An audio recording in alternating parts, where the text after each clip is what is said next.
আমরা সকাল থেকে দেখেছি অদর ধারায় বৃষ্টি হচ্ছিল না ভাই? কিন্তু আল্লাহর কি নিয়ামত, যখন এই মাননীয় প্রধানমন্ত্রী তারেক রহমান এখানে পদার্পণ করলেন, আল্লাহর রহমতে বৃষ্টি থেমে গেল। এটাই হচ্ছে জিয়াউর রহমানের সন্তান, খালেদা জিয়ার সন্তান, আল্লাহর নিয়ামত।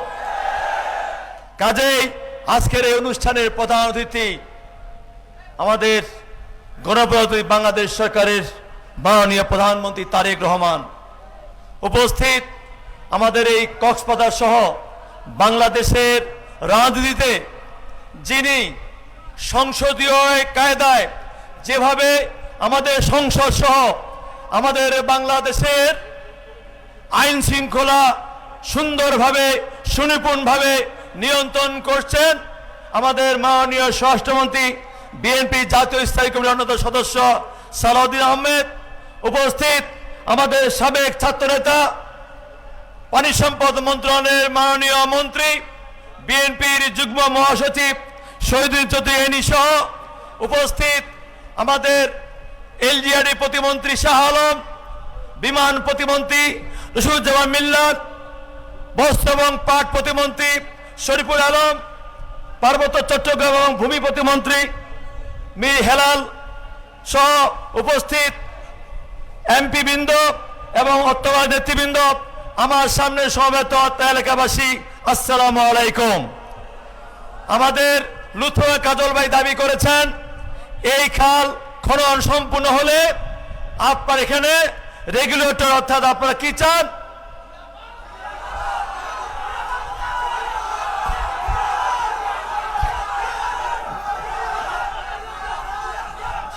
শুনেন মাননীয় প্রধানমন্ত্রী উনার বক্তৃতায় বলবেন, ঠিক আছে?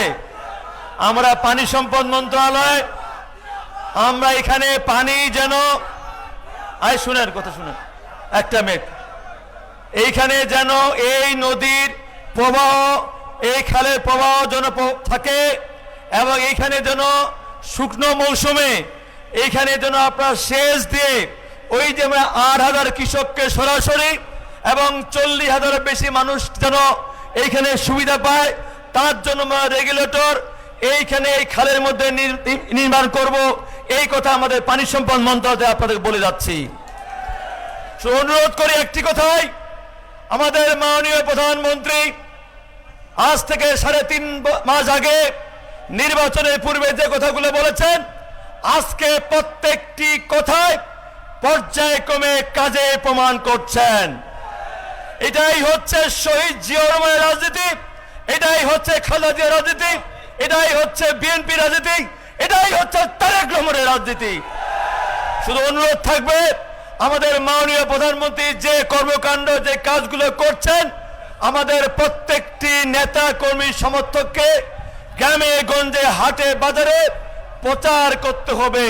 ওই যারা মিথ্যা অপপ্রচার করছেন তাদের যেন অপপ্রচার করতে না পারে, এই জন্য আপনাদের প্রত্যেককে প্রচার মাধ্যমে কাজ করার আহ্বান জানিয়ে এবং আমাকে এই সভায় বক্তব্য দেওয়ার জন্য আমি জেলা বিএনপিকে ধন্যবাদ কৃতজ্ঞ জানিয়ে আমার বক্তব্য শেষ করছি।